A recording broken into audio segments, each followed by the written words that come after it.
The soul sees everything in an instant. These words appear in the letters of Padre Pio to his spiritual director, Padre Agostino da San Marco in Lamis. They were not written as theology. They were written as testimony. And those who read them understood that the friar of San Giovanni Rotondo was not speculating. He was describing something he had witnessed or something that had been shown to him in ways the rest of us cannot access. Everything. In an instant. What does that word contain? Everything. Not some things. Not the important things. Not the things we remember. Everything. Every word spoken. Every silence held too long. Every gesture made and every gesture withheld. Every thought that flickered through the mind at 3 a.m. when no one was watching. Every intention buried beneath an act that looked charitable but was not. Padre Pio carried this knowledge. It marked him. Those who lived with him in the friary at San Giovanni Rotondo, the friars who observed him day after day, noted something in his bearing that others could not explain. He moved slowly. He spoke carefully. When he heard confessions, which sometimes lasted 16 hours a day, he would stop mid-sentence and look at the penitent with an expression that silenced them. According to the testimonies collected in the archives of San Giovanni Rotondo, more than one penitent reported that Padre Pio knew their sins before they spoke. He did not guess. He saw, and still he trembled. This is the first weight the script must carry. Not the marvel of his gift, not the spectacle of a man who could read souls, but the cost. What does it do to a man to see what God sees?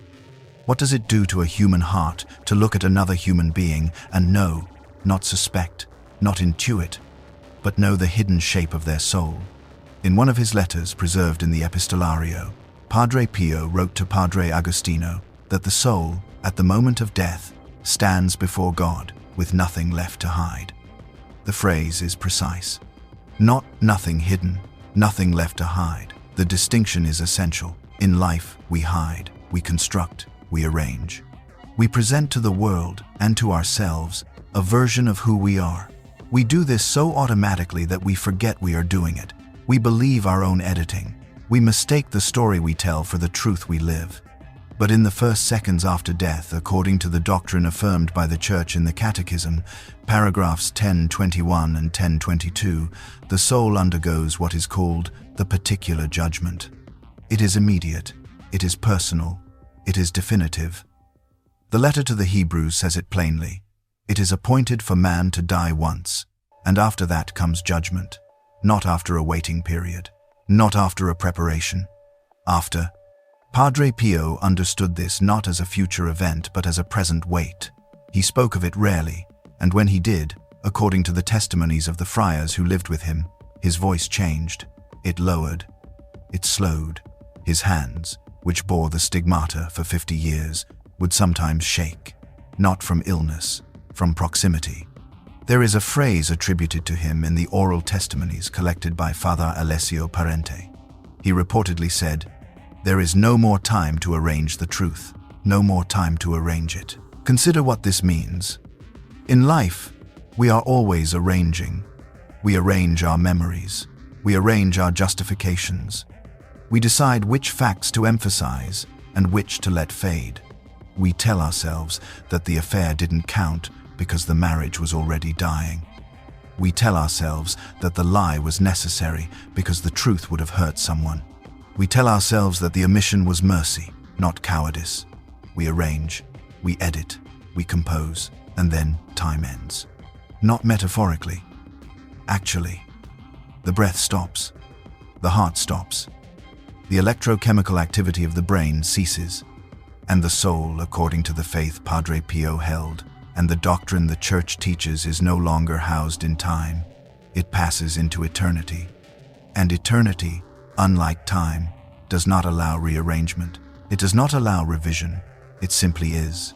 What Padre Pio seemed to know, what marked him with a gravity that visitors to San Giovanni Rotondo found almost unbearable, was that this passage is not abstract. It is not symbolic. It is not a metaphor for moral accountability. It is an event. It happens. And it happens to every soul that has ever drawn breath. He wept in the confessional. This is documented. The friars who assisted him reported that there were days when he emerged from the confessional with tears streaking his face. not tears of consolation, tears of something else, perhaps grief, perhaps weight. Perhaps the crushing knowledge that the person who had just left his presence had not truly repented, had confessed the words but not the soul, had named the sin but not released it.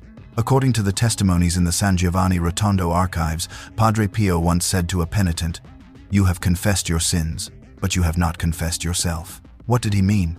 He meant, perhaps, that we can list our transgressions without ever confronting the one who committed them. We can recite our failures without meeting the self that chose them. We can perform contrition without entering it. And this, in the first seconds after death, will not be possible. The soul will see not only what it did, but who it became in the doing, not only the acts but the shape they carved into the interior. This is not a matter of fear, though fear is not inappropriate. The letter to the Hebrews does not soften the reality. The Catechism does not soften it. And Padre Pio, who had every reason to speak gently to the faithful who came to him by the thousands, did not soften it either. In his letters to Padre Agostino, preserved in the Epistolario, he wrote of the soul appearing before infinite truth with a finite life. The phrase resists paraphrase, infinite truth, finite life. The asymmetry is absolute. We live for 70 years, 80 years, perhaps 100 if the body holds, and in that sliver of time, we make choices that will stand in the presence of a truth that has no beginning and no end. Padre Pio did not theologize about this. He inhabited it. According to the accounts of those who observed his daily Mass, which often lasted 2 hours or more, he would stop at certain points in the liturgy and stand motionless, not in performance, not in display, in something that looked like a rest, as if he had encountered, again, the weight of what was happening on the altar and the weight of what it meant for every soul who would one day stand before the same Lord without the veil of time.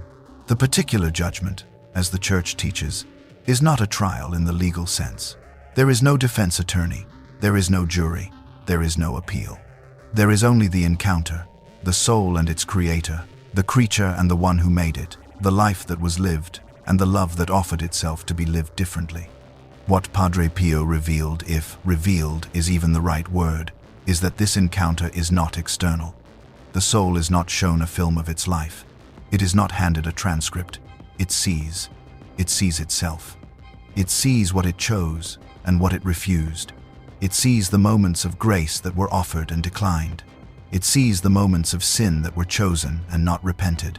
It sees, in an instant, the entire architecture of its existence, and it cannot look away. There is no more time to arrange the truth. In the archives of San Giovanni Rotondo, there is a testimony from a woman who came to Padre Pio in the 1950s. She had traveled from northern Italy. She entered the confessional prepared to recite her list.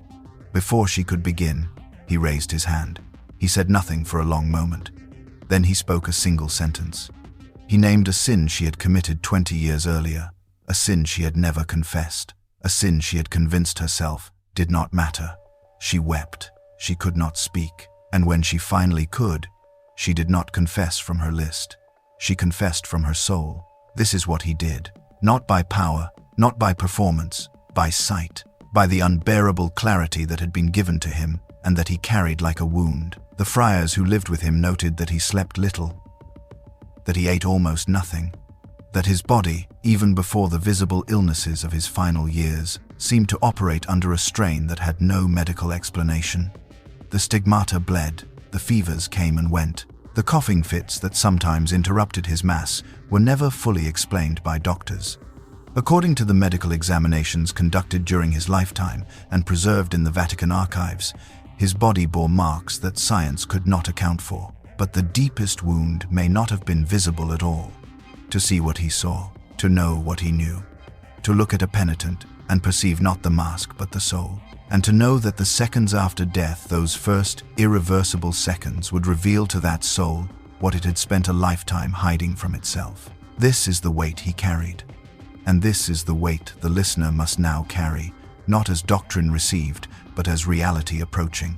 Because the particular judgment is not reserved for saints. It is not reserved for mystics. It is not reserved for the great sinners whose crimes make headlines. It is appointed for man, for every woman, for every soul that has drawn breath and will one day stop drawing it. The Catechism states this plainly. The letter to the Hebrews states it plainly. And Padre Pio, in his letters, in his confessional, in his trembling hands and his long silences, bore witness to it with a gravity that could not be performed. He saw, and what he saw marked him. We do not see, not yet, but the instant is written into time. It belongs to each of us already. It waits not as a threat, not as a punishment, but as a fact, as certain as the breath now entering the lungs, as certain as the heartbeat now sustaining the blood. There is no more time to arrange the truth. The phrase does not explain. It does not comfort. It simply stands. And in the silence after it, something remains. Not an answer, not a resolution, only the echo of a question that cannot be outrun. What will the soul see when it sees everything? Padre Pio knew. He did not say. He only trembled.